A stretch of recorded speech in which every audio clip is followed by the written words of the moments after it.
En la burbuja anterior te platiqué que Russell Shadler y colaboradores lograron producir ratones libres de gérmenes y todas las ventajas y complicaciones que eso conllevaba. ¿No te da curiosidad saber qué pasaría con un humano libre de gérmenes? Hola, me encanta que estés aquí en Burbujas de Ciencia, un podcast de divulgación científica. Yo soy la Burbu, maestra en ciencias, y en cada burbuja te hablaré sobre artículos actuales, novedades en el ámbito científico, técnicas científicas, conocimiento básico, curiosidades científicas y un montón de cosas más relacionadas con la ciencia.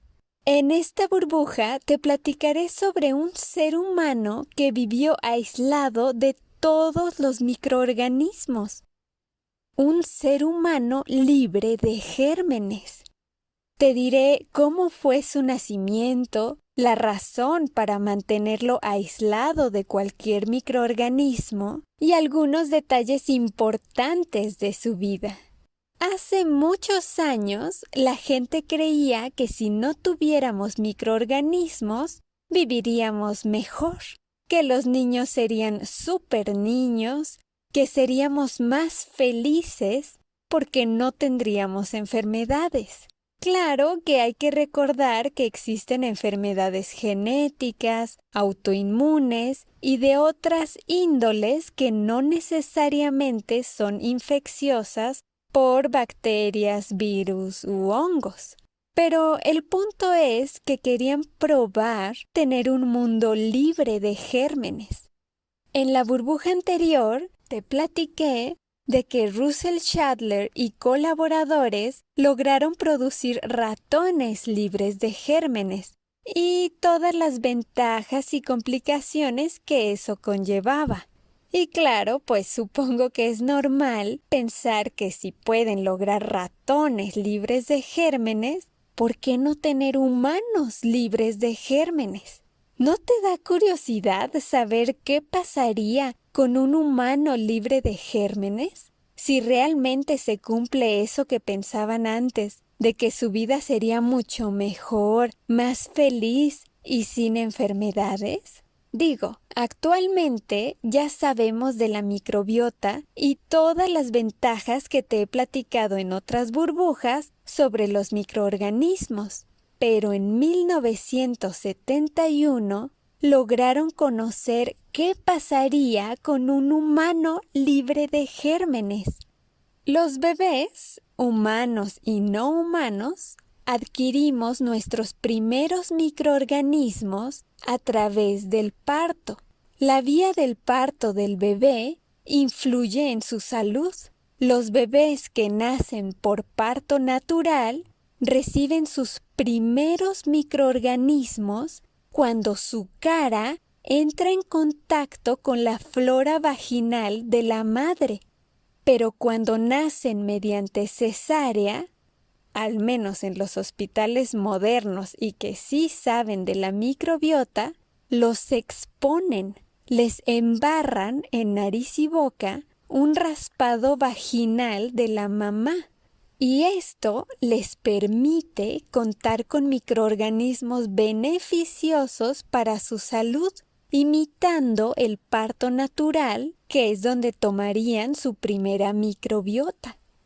Debido a una enfermedad genética, en 1971 nació por cesárea David Philip Vetter, un niño con inmunodeficiencia combinada severa. No tenía un sistema inmune que lo defendiera contra cualquier microorganismo, por insignificante que fuera. Te voy a platicar cómo adquirió esta enfermedad genética. Se enfermó porque su mamá le heredó su cromosoma X dañado. Pero ahí te va la historia. Quiero recordarte que los seres humanos tenemos 2 cromosomas. Las mujeres portan 2 cromosomas X y los hombres un cromosoma X y uno Y. Has de saber que antes de nacer David Vetter, los doctores y la familia ya sabían que su mamá era portadora del gen que conlleva a esta severa enfermedad inmunitaria en uno de sus 2 cromosomas X. Digamos que uno de sus cromosomas X estaba defectuoso, pero el otro estaba bien. Y esto lo sabían porque ya habían tenido un hijo que no tenía sistema inmune y que murió a los 6 meses de nacido.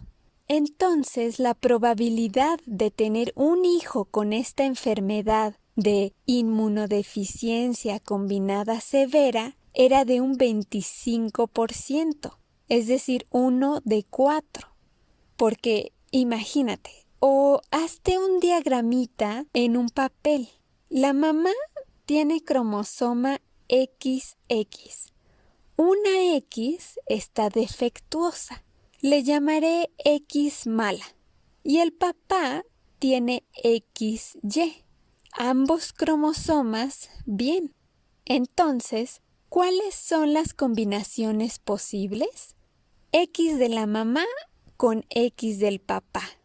Sería una niña sana. X de la mamá con Y del papá. Sería un niño sano. X malo de la mamá con X del papá sería una niña portadora del gen malo, pero viviría su vida de manera normal. O la cuarta y última opción, X malo de la mamá con Y del papá. Esto sería un niño enfermo, en este caso, nuestro niño burbuja. Como verás, había un 25% de probabilidad de que saliera un hijo enfermo. Y si consideran únicamente a los varones, es decir, si su hijo era varón, tendrían 50% de probabilidades de que tuviera la enfermedad. Es interesante notar que esta enfermedad genética permite que las hijas que tienen un cromosoma portador de esta enfermedad puedan vivir, pues su otro cromosoma X está bien, pero los hombres que nacen con esta enfermedad, que únicamente tienen un cromosoma X, el dañado, proveniente de la mamá, no viven el tiempo suficiente para poder reproducirse y pasarle este gen dañado a sus hijas. Digamos que nacería condenado. Los padres sabían estas posibilidades, pero los doctores les aseguraron, con notable arrogancia, que no necesariamente estaría condenado a sufrir de esta enfermedad. Los doctores creían que en caso de que saliera la opción del niño enfermo, lo podrían curar con un trasplante de médula ósea de su hermana y listo. Recuperaría su capacidad de defenderse contra los microorganismos invasores. Además, aseguraban que la cura contra esa enfermedad ya estaba a la vuelta de la esquina, en caso de que no funcionara el trasplante de la hermana. Entonces, los papás decidieron tener otro hijo, y cuando nació David Vetter, mediante cesárea, lo pusieron en un ambiente estéril, porque no sabían si sería el niño enfermo o el niño sano. Era un volado. Acuérdate que tenía un 50% de probabilidad de ser enfermo o sano. Lamentablemente, David Vetter sí estaba enfermo. Cabe destacar que dentro del equipo de médicos que tenía la familia Vetter, se encontraba el doctor Raphael Wilson, un experto en ambientes libres de gérmenes, quien haría y mantendría una cámara de aislamiento contra los gérmenes, la burbuja. que protegería al bebé de los gérmenes que habían matado a su hermano, el tiempo suficiente para que pudiera recibir el trasplante de médula ósea. Los doctores, arrogantes por decirles lo menos, ya les habían asegurado a los padres que no habría problema, que aunque saliera el hijo varón enfermo, habría forma de curarlo con la médula ósea de su hermana, que no estaría condenado.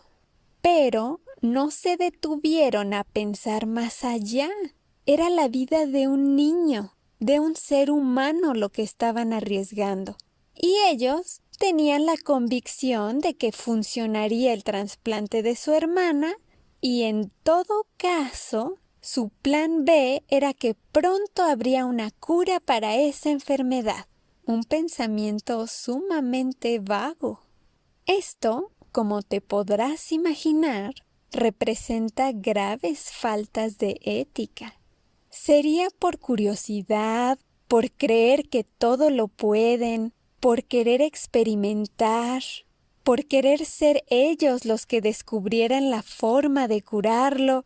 No lo sabemos, pero sí sabemos que a los ojos de la sociedad se veía como que estaban experimentando con un ser humano.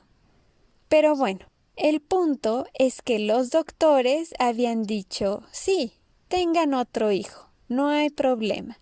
Si naciera el niño enfermo, se lo solucionamos. Y ¡zas! El problema fue que al nacer David Vetter y tras colocarlo en su burbuja, se dieron cuenta que no podría recibir el trasplante de su hermana porque no eran compatibles. ¡Ups! Entonces David viviría el resto de su vida encerrado en una burbuja de plástico, aislado de cualquier microorganismo que podría fácilmente quitarle la vida. Ahí te va un resumen de lo que hemos visto. Entonces, en 1971 nació David Vetter. Nació con una enfermedad de su sistema inmunológico llamada inmunodeficiencia combinada severa. Él no tenía un sistema inmune que lo defendiera incluso contra los invasores más simples.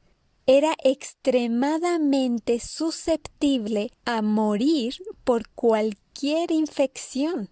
Al nacer, lo aislaron en un ambiente estéril, un espacio rodeado de plástico, una burbuja. De ahí se le conoce como el niño burbuja. Esto, en teoría, debía de ser una solución temporal, pues los médicos esperaban que pudiera recibir un trasplante de médula ósea de su hermana, pero se dieron cuenta de que su hermana no era compatible. Era muy riesgoso hacer el trasplante, y sin el trasplante corría el riesgo de morir si entraba en contacto con cualquier microorganismo. Entonces, lo tuvieron que mantener en la burbuja. Decidieron esperar a esa cura que ya decían no faltaba mucho por aparecer. Pero seguían esperando y seguía sin aparecer alguna cura a su enfermedad. Lo tuvieron así hasta sus 12 años, pero todavía no había cura. David Vetter estaba aislado del mundo y no tenía contacto físico con nadie. Nunca había tocado a su mamá, darle la mano, no tener contacto ni con ella ni con ningún otro ser humano, ni alguna mascota, nada.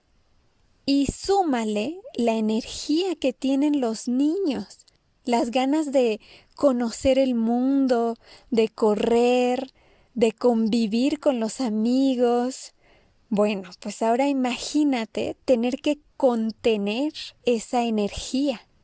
Estaba aislado. Su personalidad y su vida estaban siendo muy afectados por vivir en una burbuja. Y él comenzó a cuestionarse su vida.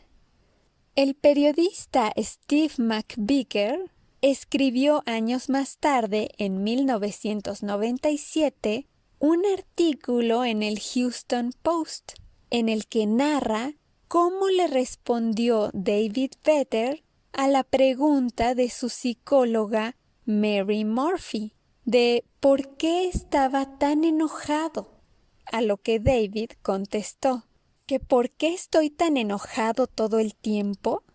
Todo lo que hago depende de lo que otra persona ha decidido que haga. ¿Por qué la escuela? ¿Por qué me obligan a aprender a leer? ¿Qué ventaja puede tener eso? De todas formas, nunca seré capaz de hacer nada. Entonces, ¿por qué? Tú dime por qué. Entonces, David estaba aislado, cuestionándose su vida. Estaba enojado, estaba deprimido. Pero nunca sabrán si esto es debido a permanecer libre de gérmenes, los cuales ya sabemos que tienen efectos psicológicos, o por el hecho de que vivía en una burbuja de plástico sin ninguna clase de contacto humano. Yo creo que ambas razones tienen mucho peso. Pero las razones siguen siendo debatibles. Debido a esto, David Vetter no podía vivir aislado de esta manera por más tiempo. Todos lo sabían, y tanto sus padres como los doctores decidieron tomar el riesgo de hacerle el trasplante de médula ósea, porque sin el trasplante debería continuar viviendo aislado y, aunque no fuera compatible, la mejor opción que tenía era recibir la médula ósea de su hermana. Ese trasplante le brindaría las capacidades inmunológicas con las que él no había nacido y le permitiría salir de su cautiverio. El 21 de octubre de 1983, a sus 12 años, recibió algo de la médula ósea de su hermana, el trasplante. Pero no funcionó. La hermana tenía en su médula ósea un virus que no habían detectado los doctores al hacer el trasplante. El virus de Epstein-Barr. Entonces David, que no podía estar en contacto con ningún microorganismo y de pronto tiene un virus en su cuerpo, pues enfermó y desarrolló linfoma de Burkitt, que es un tipo de leucemia, que es cáncer, producido por el virus Epstein-Barr. David murió 4 meses después, el 22 de febrero de 1984, 15 días después de haber salido de su burbuja por primera vez. La población sufrió mucho por este niño que consideraban que era un experimento humano que salió terriblemente mal. Su muerte suscitó muchos debates científicos y éticos. Esa delgada línea entre el progreso médico y el sufrimiento. Los debates llevaron a muchas contribuciones a la bioética. No fue sino hasta el año 2000, 16 años después, que aparecieron los primeros indicios de lo que sería la cura de esta enfermedad. En sus inicios no era una cura perfecta, pero si hubiera vivido David, habría tenido oportunidad de probarla. Este tratamiento, esta cura que estaban esperando y que no llegó sino hasta el año 2000, es la terapia génica. Ahora las conclusiones. El ser humano creía que vivir en un mundo libre de gérmenes era mejor. El primer contacto que tenemos los bebés humanos y no humanos con los microorganismos es a través del parto. La vía de parto del bebé influye en su salud. Los bebés que nacen por parto natural reciben sus primeros microorganismos cuando su cara entra en contacto con la flora vaginal de la madre. En 1971 nació por cesárea David Philip Vetter, con la enfermedad genética inmunodeficiencia combinada severa. La enfermedad genética venía por el cromosoma X de la mamá. Como el papá le dio su cromosoma Y, no tenía otro cromosoma X sano para compensar el dañado de la mamá. El equipo médico de la familia les había asegurado que no habría problemas con su hijo en caso de resultar padecer esta enfermedad, porque le harían una transfusión de médula ósea de su hermana. David Vetter no era compatible con la médula ósea de su hermana. Tuvo que permanecer en un ambiente estéril, en una burbuja, por 12 años. La vida de un niño aislado del mundo, sin contacto físico con el exterior, le causó afectaciones graves en su carácter. Estaba enojado, deprimido y cuestionándose el para qué de su vida.